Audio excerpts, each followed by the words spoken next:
Hello and welcome back to the Fantasy Playmakers. In today's video, I'm going to be finishing my second set of rookie rankings. So I went through round 1, so like 101 through the 112. Now I'll be talking about player like 13 through 24. And actually right before I sat down to do this video, just got the notification that Tom Brady is unretiring. So I guess I'll just kind of talk a little bit about that. I feel like he gets shot back up to like a, mid to high end QB1 option. Obviously, great news for Mike Evans and Chris Godwin. I would expect Gronk to return, and he's probably going to be a high-end tight end one. So really just great news for all those weapons.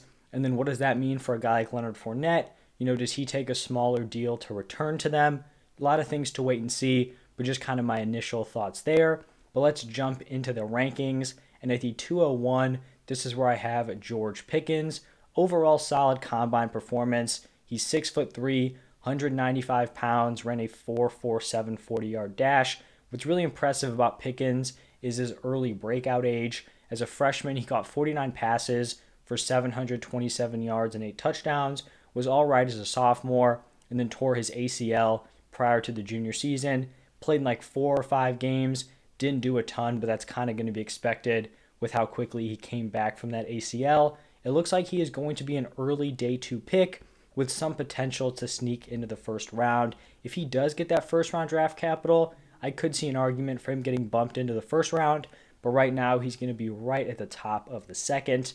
Another wide receiver is going to come in here at the 202, and that is Chris Olave.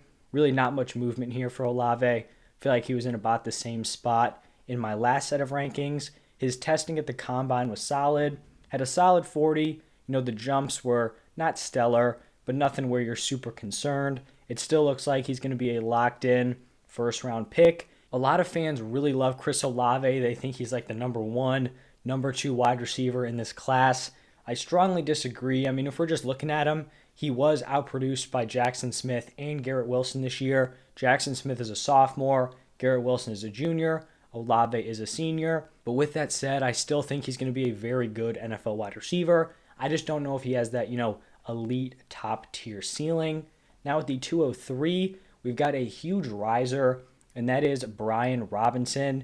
He's definitely moving up my rankings post combine, and you typically don't love to see a breakout, so late in someone's collegiate career. But for Brian Robinson, I feel like it's not going to tank his overall draft capital. So basically the way Brian Robinson's kind of career played out at Alabama is he was just behind Najee on the depth chart every single year. So the last 2 seasons, Najee Harris was the workhorse. Brian Robinson was the number 2. Then in 2021, he takes over and is now that number 1 out of the running back position. He rushed for 1,337 yards, scored 16 total touchdowns, and then also caught 35 passes for 296 yards.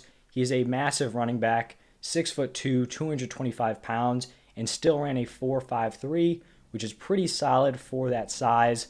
He doesn't have that elite breakaway speed, but I do think he's going to be someone who can carry a solid workload at the next level while also having a decent amount of receiving upside. And I just feel like that combine and the connection to Alabama is going to push that draft capital up and make him a solid option in drafts.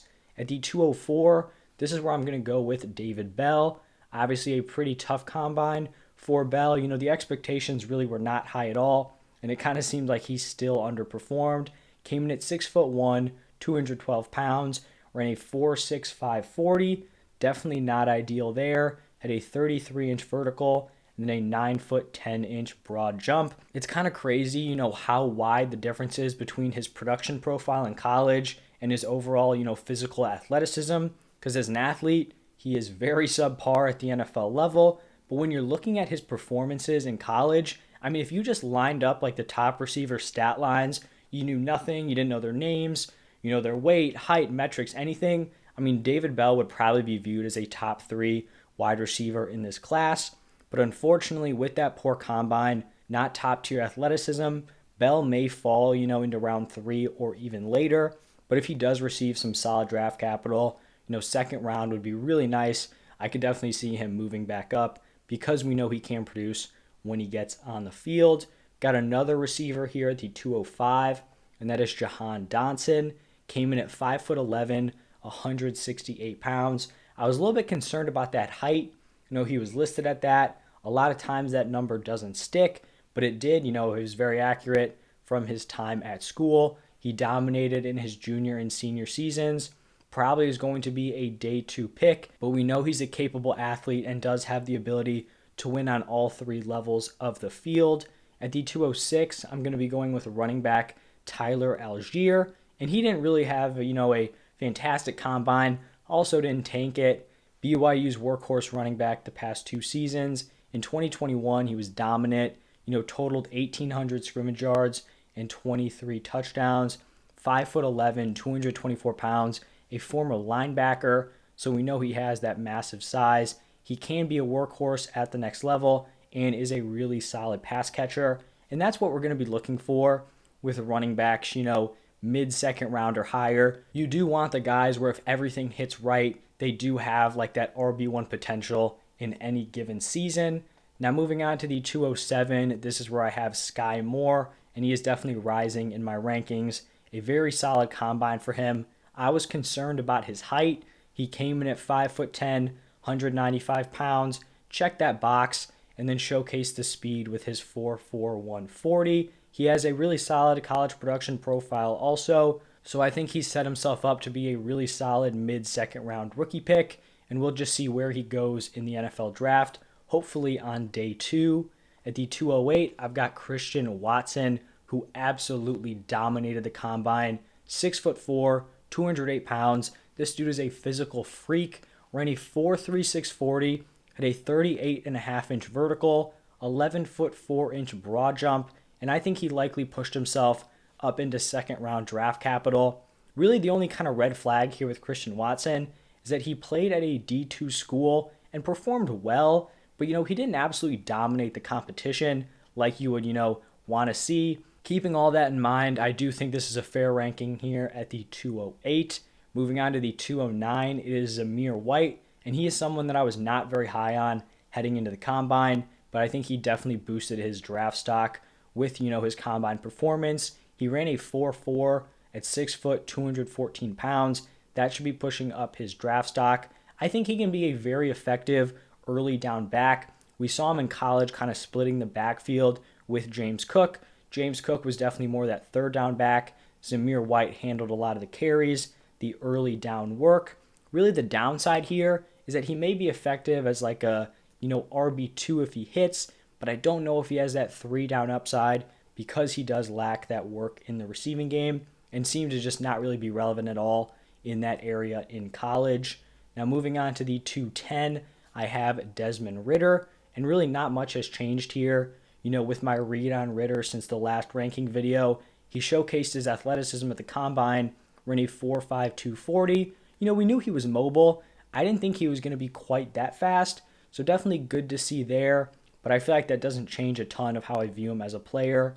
I think day 1, which seemingly is a stretch right now, or early day 2 draft capital would definitely be great for Desmond Ridder and could move him up my rankings, but if he kind of falls later than that, maybe into the 3rd round, late 2nd, I feel like that'll probably be limiting his future opportunities.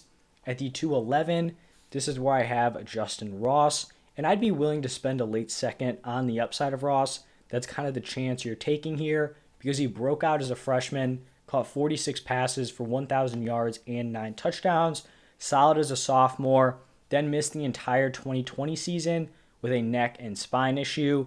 That's an incredibly concerning injury, probably the most concerning injury you can have as a football player.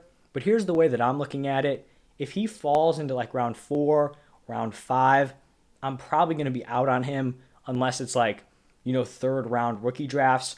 But if he does get day 2 draft capital, that would tell me that he has passed all the necessary medical evaluations from teams. They trust that he's healthy, and that is when I'd be willing to take a shot on him because we know with that early breakout, the potential is totally there.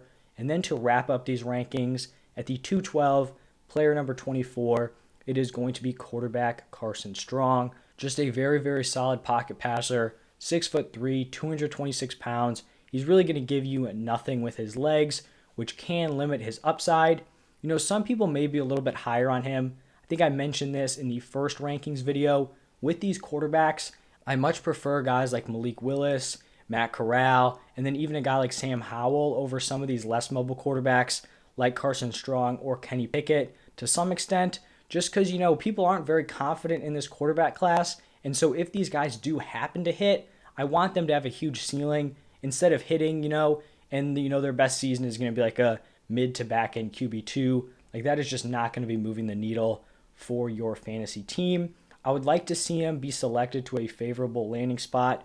A team where he's able to kind of sit back there, solid O-line, deliver to capable weapons. Because if you ask him to do too much, I feel like that could be a recipe for disaster. But that is going to wrap it up for my round 2 rankings. If you guys enjoyed this video, do me a favor, hit that like button and subscribe to the channel. Thank you guys for stopping in. I feel like the next videos I'm going to be putting out, it's going to be free agent news. So make sure you guys are on the lookout for those. I'll be posting them hopefully as they happen. That's the plan right now. Thank you guys again, and I'll see you in the next one.